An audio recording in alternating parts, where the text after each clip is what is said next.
God told Moses that if a robber wishes to atone for his sin by offering up a guilt offering, he must first return the article that he had robbed.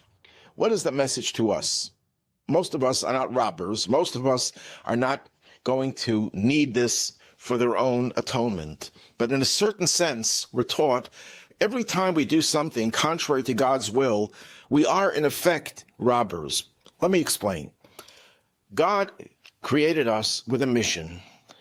When someone gives you a mission, the government, for example, gives a soldier a mission, the government has to give the soldier the uniform, the weapons, the wherewithal, the training, in order for them to fulfill that mission. So they train them, let's say, to man a vehicle.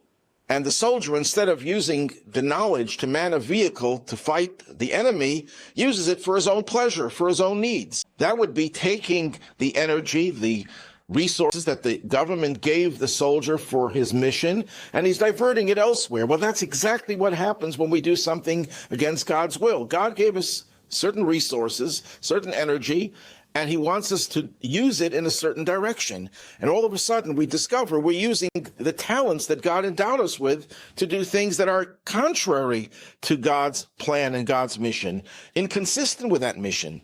So the first thing we have to do whenever we want to atone and do tshuva, repent, which really means to return, is to return those resources. Take the energy that we invested in something else in a different area that is not consistent with God's mission, and bring it back to the mission. And when a person does tshuva, creates a surge of even greater energy than they had before. So not only are they going to restore what they took and diverted, but they will now be endowed with even greater strength, channeled in the direction of good.